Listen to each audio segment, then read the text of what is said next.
Thank you, Mr. Chairman.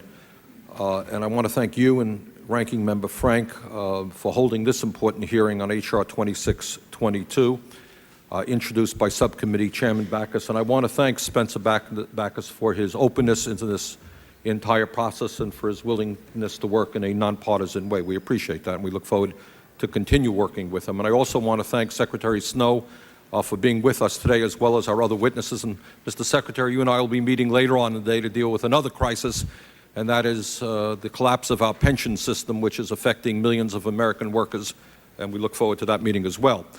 Mr. Chairman, while this bill does include some modest consumer protections, H.R. 2622, as currently drafted, does not include a number of reforms that are needed to increase the accuracy of credit reports, reduce identity theft, and protect the medical privacy of consumers. Most importantly, H.R. 2622 contains a major anti-consumer provision that would permanently bar the states from passing stronger fair credit reporting laws designed to protect their citizens against any number of problems, including identity theft and the ability to protect consumers' access to credit by ensuring that the notoriously flawed credit reporting system is cleared up. And in my mind, just that is not acceptable. Mr. Chairman, this issue is extremely important to consumers, which is why the National Association of Attorneys General, representing all 50 of our states, unanimously passed a resolution opposing this preemptive language. They, the Attorney Generals throughout this country, who are closest to the problem, know that to protect consumers in this country, they have got to have the ability, whether it's in Alabama or Ohio or Massachusetts or Vermont, the ability to respond quickly and effectively to the particular consumer problems of people in their own states. And we should not deny them that right.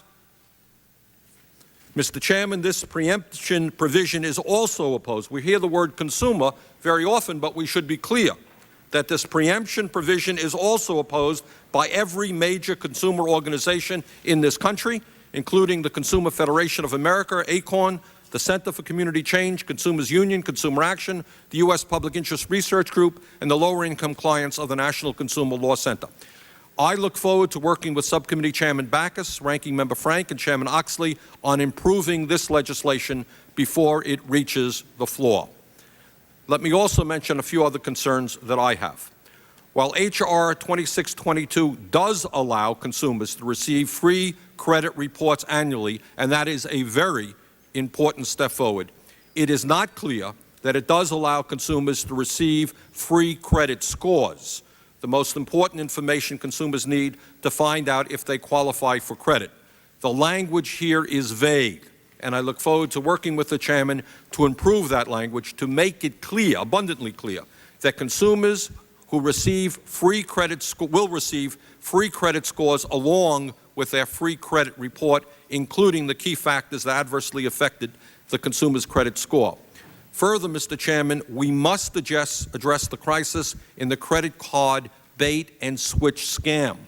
As recently reported by the New York Times, the Washington Post, ABC News, and other media outlets, credit card companies are penalizing customers who have always paid their credit card bills on time by, in some cases, tripling their interest rates due to information contained in the consumer's credit reports that relate to other loans. In other words, people pay their bills on time month after month, and because they may have borrowed money for a personal crisis or for another reason, credit card companies around this country are doubling or tripling their interest rates, and that is not acceptable, and we've got to address that issue. Lastly, Mr. Chairman, I also support provisions that would protect Social Security numbers from identity thieves, protect the medical privacy of consumers, protect the credit of persons in combat or activated for military service, provide notification to consumers when negative information is put on their credit reports, protect consumers by disclosing insurance scores, reduce the time frame available for credit bureaus to investigate and correct consumer reports, increase the penalties for companies that repeatedly report inaccurate information to credit bureaus, and prohibit credit and insurance scores from being reduced based on the number of credit inquiries. Finally, Mr. Chairman, credit is more important than ever in our society. Consumers need to know that both the federal and state governments are working hard to protect their access to credit.